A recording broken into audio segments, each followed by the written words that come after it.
വില്ലേജുമായിട്ട് ബന്ധപ്പെട്ട് ഇത് വലിയ കാര്യങ്ങളായി മാറുക. നമ്മുടെ പൊസിഷൻ വളരുന്നതിനനുസരിച്ച് ഇതെല്ലാം വലിയ പ്രശ്നങ്ങളാണ്.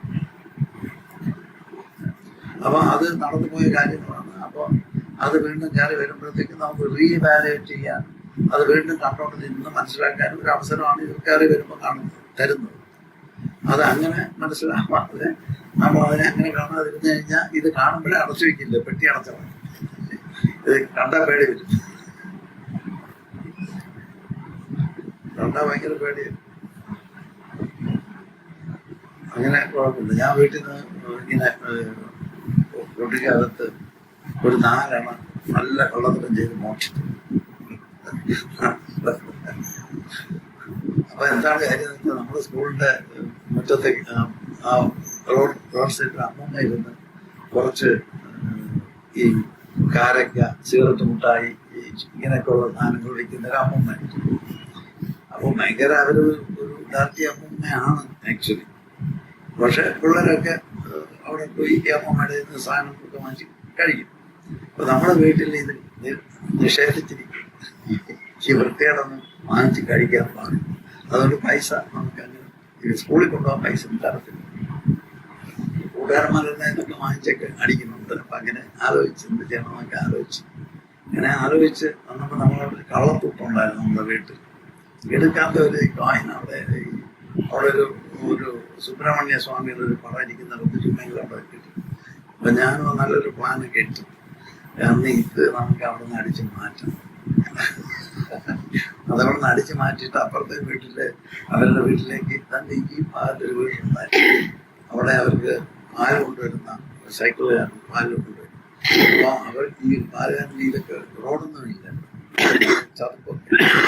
അപ്പം അയാൾ അവിടെ വണ്ടി നമ്മുടെ വീട്ടിൽ നിന്ന് സൈക്കിളിൽ പാല് കൊണ്ടുവരിക. ആ പാൽ അവിടെ വെച്ചിട്ട് ഇവർ കൊടുക്കാനുള്ള പാലും കൊണ്ട് അങ്ങോട്ടൊക്കെ പോയി കൊണ്ടുവന്നു. അപ്പൊ ഞാനൊരു ദിവസം നോക്കി ഇതിങ്ങനെയാണ് തുറക്കുമ്പോൾ പാല് വരുന്ന നല്ല രസമുള്ള കാര്യം. അപ്പൊ ഞാൻ ഒരു ദിവസം ഇയാളവിടെ സൈക്കിൾ വെച്ചിട്ട് പോയപ്പോ ഈ പാലിന്റെ ടാപ്പ് അങ്ങ് തുറന്നു കൊടുത്തു. പാല് വരിക, ഈ പാലെല്ലാം മുറ്റത്തുള്ളൂ. പെട്ടെന്ന് പേടിച്ചു പോയി. എന്ത് ചെയ്യണമെന്ന് അറിയാൻ വയ്യാതെ ഓടി അടച്ചപ്പേർക്ക് തുറന്നുകൊണ്ടിരിക്കുക. അത് പ്രത്യേക രീതി വെച്ചിട്ടുണ്ടെങ്കിൽ ഇത് അടയില്ല. വെപ്രാളത്തിൽ അടയ്ക്കും തോറും ഇത് പാലെല്ലാം വീണുകൊണ്ടിരിക്കുക. അവസാനം ചേട്ടനാരോ കണ്ട് ഓടി വന്നാൽ അതാണ് വെച്ചു. അപ്പൊ ഞാൻ ഈ കള്ളനായില്ല, ഇയാളുടെ പാലെല്ലാം എടുത്ത് മുറ്റത്തൊഴിച്ചിട്ട് നിൽക്കുകയല്ല. ഞാൻ വെപ്രാളപ്പെട്ട് ഓടിപ്പോയി തൊട്ടി വെള്ളം എടുത്തിട്ടുണ്ട്. മോളെ കൂടെ ഒഴിച്ചപ്പോ അവിടെ മുഴുവൻ നേരത്തെ ഉണ്ടായതിനേക്കാൾ ഇരട്ടി പാലായി. ഇയാളെ പാല് മുഴുവൻ പോയി എന്ന് തോന്നുന്നു ഇപ്പൊ കണ്ട കൊച്ചല്ലേ. അപ്പൊ അതെല്ലാം കൂടെ ഒഴിച്ച് അവിടെ ഭയങ്കര കുളമാക്കി കഴിഞ്ഞപ്പോ പിന്നെ വേറെ അടുത്ത പരിപാടി നോക്കി. അല്ലെങ്കിൽ എത്തുന്നതിന് മുമ്പേ ഇത് അടുത്ത പരിപാടി മണ്ണൊക്കെ വാരി കൊണ്ടുവന്ന് അതിന്റെ മുകളിലിട്ട് നോക്കി. ഒന്നും നടന്നില്ല. അവസാനം പിടിച്ചു. ഈ സന്ദർഭത്തിന് ശേഷം പാല് അവിടെ കൊണ്ടുപോയി അയാൾ കൊടുക്കത്തില്ല. പാല് അയാൾ അവിടെ ഇവരുടെ മാത്രം അവിടെ കൊണ്ടുവന്ന് വയ്ക്കും. അവരുടെ പൈസ അവിടെ വെച്ചേക്കും. അപ്പൊ ആ 4 എണ്ണയാണ് അവരുടെ വീട്ടിൽ നിന്ന് കൊടുക്കുന്നത്. ആ 4 എണ്ണ അവിടെ വെച്ചേക്കും. അതെടുത്ത് ഞാൻ കൊടുക്കും. ഇയാൾ പാൽ ഒഴിച്ച് വയ്ക്കും. അവരൊന്നെടുത്തു. അപ്പൊ 4 എണ്ണം നമ്മൾ ഇരുപൊണ്ടല്ലോ എടുക്കാത്ത ഈ നല്ല തന്ത്രപരമായി അതിനെ ശരിയാക്കി ഈ മോളിൽ നിന്ന് 4 എണ്ണം എടുത്ത് റെഡിയാക്കി വെച്ച് കൊടുക്കാൻ. ഇതിന് നല്ല 4 എണ്ണം നമുക്ക് പാക്കിട്ടിട്ടാൽ അമ്മച്ചിക്ക് ഭയങ്കര തന്ത്രപരമായി ഇതൊക്കെ പ്ലാൻ ചെയ്ത് ഈ 4 എണ്ണം എടുത്ത് കൃത്യമായിട്ട് പാലറിഞ്ഞ് കൊടുത്ത് കള്ളത്തൊട്ടെടുത്ത് പാലറിഞ്ഞും കൊടുത്ത് നല്ല തൊട്ട് പാക്കറ്റിലിട്ട് രാജാവായിട്ടൊന്ന് സ്കൂളിൽ പോയി. സ്കൂളിൽ ചെന്ന് രാജാവല്ല. അപ്പം എല്ലാ സാധനങ്ങളും വാങ്ങി. അന്ന് 4 എണ്ണം എന്നൊക്കെ പറഞ്ഞ് ഭയങ്കരമാണ്. എല്ലാം കിട്ടും. അമ്മച്ചിടയിലുള്ള മുക്കാപ്പൊന്നും ആയാലും വാങ്ങാൻ പറ്റും. അങ്ങനെ ഇതെല്ലാം വാങ്ങി നമ്മുടെ കൂട്ടുകാരന്മാർക്കെല്ലാം കൊടുത്തു. സന്തോഷമായി രാജാവ്. പിന്നെ 2 എണ്ണം ബാക്കി ശേഷിച്ചിട്ടുണ്ട്. അപ്പൊ അതെൻ്റെ ഒരു കൂട്ടുകാരൻ ചോദിച്ചു, എൻ്റെ ഉത്തമ ഫ്രണ്ട് ചോദിച്ചു, ആ 2 എണ്ണം തരുമെന്ന് ചോദിച്ചു. എനിക്ക് ആവശ്യമില്ല, എൻ്റെ കാര്യം നടന്നില്ല. ആ 2 എണ്ണം അവന് കൊടുത്തു. അവൻ അതും കൊണ്ടുപോയി. പിറ്റേ ദിവസം രാവിലെ സന്തോഷമായിട്ടിരിക്കില്ല. പിറ്റേ ദിവസം രാവിലെ ആയപ്പോ പാലുകാരൻ വന്നു. ആ കള്ളത്തൊട്ടിഞ്ഞ് തിരിച്ചുകൊണ്ട് വന്നു. പിടി വീണില്ലേ? കുട്ടിയായിരിക്കുമ്പോൾ വെപ്രാളം നിങ്ങൾക്ക് ആലോചിക്കാൻ പോലും പറ്റില്ല.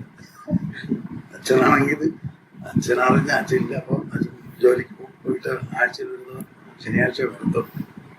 അപ്പം ഹിംസിക്ക് ഭയങ്കരമായിട്ട് തെറ്റൊക്കെ ചെയ്ത അപ്പോഴാണ് ഇതാണ് പ്രശ്നം. ഈ കണ്ടീഷനിൽ വന്ന് നിൽക്കുകയാണ്. ഈ ഈ നാളെ ഈ വന്നു ഈ കള്ളത്തൊട്ട് കൊണ്ട് ഒന്ന് ചേട്ടൻ്റെ കയ്യിലുണ്ട്. അപ്പോഴത്തേക്കും നമുക്കിത് എങ്ങനെ നിൽക്കാൻ കളിയില്ല. അപ്പോൾ ഞാൻ അപ്പം എൻ്റെ നേരെ ചേട്ടൻ അദ്ദേഹം പിന്നെ ജഡ്ജിയായി. അദ്ദേഹം ഞാൻ പറയുന്ന ഇതേ നേരെ പോയ കള്ളത്തൊട്ട് ഇരുന്നത് പോയി നോക്കി. അപ്പൊ അതവിടെ ഇല്ല. അപ്പൊ ഇത് രണ്ടും ഒന്ന് തന്നെയാണ്. കാര്യം പിടിച്ചു. പിന്നെ എന്നെ മാസ്റ്റർ പറഞ്ഞ ഉപദ്രവിച്ചിരുന്നില്ല. അമ്മയാണ്, അമ്മ അങ്ങനെ ഉപദ്രവിക്കത്തില്ല, ഒന്നും പറഞ്ഞില്ല. നീ ചെയ്ത് ശരിയാണോ എന്ന് ചോദിച്ചാൽ അല്ല എന്ന് പറഞ്ഞു. എന്നെ തൽക്കാലത്തേക്ക് വിടുതൽ ചെയ്തു. അങ്ങനെ എന്നിട്ട് ഈ ഈ ഈ കള്ളന്റെ ഈ റോള് ഒരുപാട് ബുദ്ധിമുട്ടുകൾ അതിൽ നിന്ന് എൻ്റെ മാനസികമായിട്ടുണ്ടായി.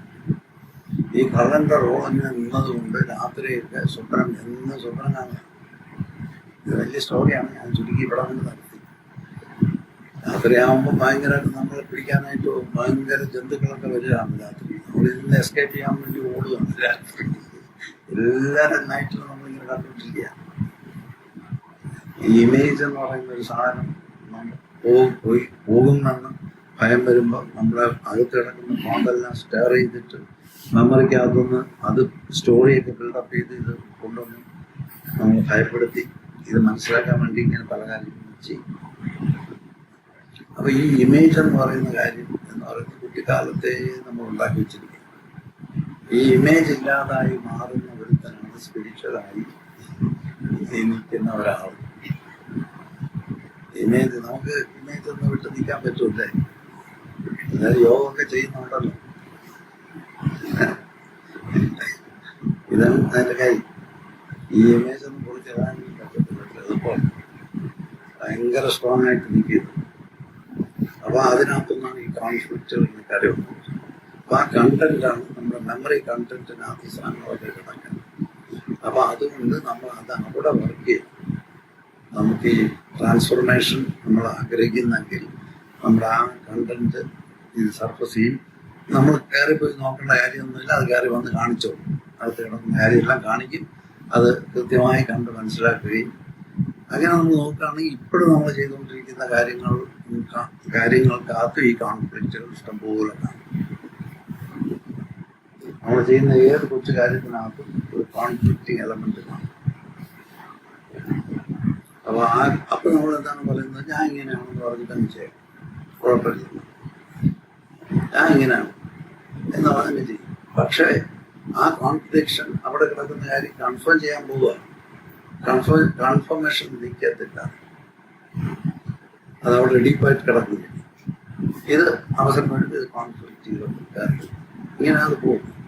അപ്പൊ നമ്മുടെ സ്പിരിച്വൽ ഡെവലപ്മെന്റ് എന്ന് പറയുന്നത് നമ്മൾ ഈ പറയുന്ന ഇമേജ് ബിൽഡ് ചെയ്ത് വെച്ചിരിക്കുന്ന ഇമേജ് കൊളാപ്സ് ചെയ്ത് വീഴുന്നത് കണ്ടുകൊണ്ടിരിക്കാനുള്ള സാനിറ്റിയും സമാധാനവും ഉണ്ടാക്കിയെടുക്കണമെങ്കിൽ നമുക്ക് ഈ നടന്ന ഹോൾ പ്രോസസ് എന്ന് പറയുന്നത് നമ്മൾ ഉണ്ടാക്കി വെച്ചിരിക്കുന്ന ഈ ഇതുണ്ടല്ലോ, ആ പ്രോസസ്സ് നടന്നു കഴിഞ്ഞിട്ട് എല്ലാം സെറ്റപ്പ് ചെയ്തിട്ടില്ല. ഈ സെറ്റപ്പ് ചെയ്തിട്ടിരിക്കുന്ന കാര്യത്തിന് റീവാലുവേറ്റ് ചെയ്യേണ്ട ആവശ്യം. അതിന് നമ്മൾ അങ്ങ് പോയിട്ട് ഒരു ഗുഹയ്ക്കകത്തും കയറി പോയി എന്നെല്ലാം പിടിച്ചോണ്ട് വരേണ്ട കാര്യമില്ല. എപ്പോഴും ഇത് വന്നുകൊണ്ടേയിരിക്കും. മനസ്സിനകത്ത് ചിന്തകളായി വന്നുകൊണ്ടിരിക്കും, ഡ്രീമായിട്ട് വന്നുകൊണ്ടിരിക്കും. അപ്പൊ വരുമ്പോൾ നമ്മളത് കാണാനുള്ള മനസ്സുണ്ടാകും. അതാണ് നമ്മുടെ ട്രാൻസ്ഫോർമേഷൻ പരിപാടി പറയുന്നത്. അങ്ങനെ നമ്മൾ ചെയ്യാത്തടത്തോളം അതാണ് നമ്മൾ ജീവിക്കുന്നത്. അവയർനെസ്സോടുകൂടി ജീവിക്കുക. ആ അവയർനെസ്സോടുകൂടി ജീവിക്കുന്നതിനെയാണ് സ്പിരിച്വൽ ലൈഫ് എന്ന് പറയുന്നത്. പ്രാക്ടീസ് നമ്മളെ സപ്പോർട്ട് ചെയ്തുകൊണ്ടിരിക്കും. അപ്പൊ പ്രാക്ടീസ് ചെയ്യുന്നത് കൊണ്ട് മാത്രം ഒരാൾ റിയലൈസ് ചെയ്യുമെന്നോ അയാൾക്ക് ഫ്രീഡം കിട്ടുമെന്നോ അയാൾ എൻലൈറ്റൻഡ് ആകുമെന്നോ ആരെങ്കിലും ധരിച്ചിട്ടുണ്ടെങ്കിൽ അത് നടക്കാത്തൊരു കാര്യം തന്നെ. പിന്നെ ഇതൊക്കെ നമ്മൾ ഗിമിക്കെല്ലാം കാണിച്ച് ഇപ്പൊ റിയലൈസേഷൻ ഈ 3 days എന്ന് പറഞ്ഞു കഴിഞ്ഞാൽ കുറെ ആളുകൾ വരികയാണെങ്കിൽ അവന്റെ പോക്കറ്റ് കിടക്കുന്ന പൈസ എല്ലാം അടിച്ചു മാറ്റാം. നല്ലൊരു കാര്യം. അങ്ങനെ അടിച്ചു മാറ്റിയ അതിന്റെ കോൺഫ്ലിക്റ്റ് കൂടെ പിന്നെ ഇയാളെടുത്തോണ്ടാണ് അങ്ങനെ കുഴപ്പമൊന്നുമില്ല. അപ്പം അതുകൊണ്ടാണ് ഇത് നമ്മുടെ സ്പിരിച്വൽ ട്രാൻസ്ഫോർമേഷൻ എന്ന് പറയുന്നത് നമ്മുടെ ഈ കണ്ടന്റിനകത്ത് നമ്മൾ ബോണ്ട് ചെയ്ത് കിടക്കുന്ന കണ്ടന്റ് ഉണ്ടല്ലോ, മെമ്മറിക്കകത്ത് ബോണ്ട് ചെയ്ത് കിടക്കുന്നതും ബോണ്ട് ചെയ്യാതെ കിടക്കുന്നതും എല്ലാം തോട്ടായിട്ട് കയറി വരും. തോട്ടായിട്ട് കയറി വരുമ്പോൾ നമ്മൾ അവയർനെസ്സോടുകൂടി അത് കണ്ടുകൊണ്ട് നിൽക്കാൻ ശീലിച്ചാൽ ഇതെല്ലാം എന്താണെന്ന് മനസ്സിലാവുകയും അത് ഡ്രോപ്പ് ആവുകയും ചെയ്യും. അത് വലിയ പ്രയാസപ്പെട്ട ഒരു കാര്യമല്ല, അത് ചെയ്തേ പറ്റും. സമാധാനം കണ്ടെന്ന സമാധാനത്തിൽ നിന്ന് ശാന്തിയും സ്നേഹവും ഒക്കെ ഉണ്ടാകും. അപ്പം അങ്ങനെ ഈ സ്പിരിച്വാലിറ്റി സ്നേഹത്തിന്റെ വഴിയായിട്ടൊക്കെ നമ്മൾ ഇന്റർപ്രറ്റ് ചെയ്ത് പറയും. സമാധാനം ഉദ്ദേശിക്കേണ്ടതുണ്ടാകും. ആ സമാധാനം ഉണ്ടാകുന്നത് നമ്മൾ ഈ പറയുന്ന നമ്മൾ മെമ്മറി കണ്ടന്റിനകത്തുനിന്ന് തോട്ടായിട്ട് പുഷ് ചെയ്ത് വഴിയിലേക്ക് വിടുന്ന കാര്യങ്ങൾ നമ്മൾ കണ്ട് അത് മനസ്സിലാക്കിയിട്ട് വരുന്നതിന് മുമ്പ് ചാടി അതിന് പുറകെ ചാടാതെ ആ വരുന്ന കാര്യത്തിന് അതെന്താണെന്ന് കണ്ടുകൊണ്ട് നിൽക്കുമ്പോൾ അതിനകത്തൊന്നും ആട്രിബ്യൂട്ട് ചെയ്യാതെ കണ്ടുകൊണ്ട് നിൽക്കുമ്പോൾ അത് പ്രിജുഡിസ് ഇല്ലാതെ കണ്ടുകൊണ്ടിരിക്കുമ്പോൾ ഈ കാര്യം എന്താണ് ക്ലിയർ. അതിൻ്റെ റൂട്ട് അവിടെ കിടക്കുന്നു എന്ന് ക്ലിയറാണ്. എന്തിൽ നിന്നാണ് ഇത് വന്നിരിക്കുന്നത് എന്ന് ക്ലിയർ, അത് ക്ലിയറാണ്. അതുകൊണ്ട് ഇത് വലിയ കാര്യമൊന്നുമല്ല, പക്ഷെ നമുക്ക് ആ ഒരു ഡിസിഷൻ പിന്നെ അത് കുറച്ച് വർക്ക് ചെയ്യണം. അതോടൊപ്പം മെഡിറ്റേഷൻ എന്നാൽ നമ്മുടെ ട്രാൻസ്ഫോർമേഷൻ്റെ അഭിപ്രായം അത് ഇതിനകത്ത് സമയം കഴിഞ്ഞു.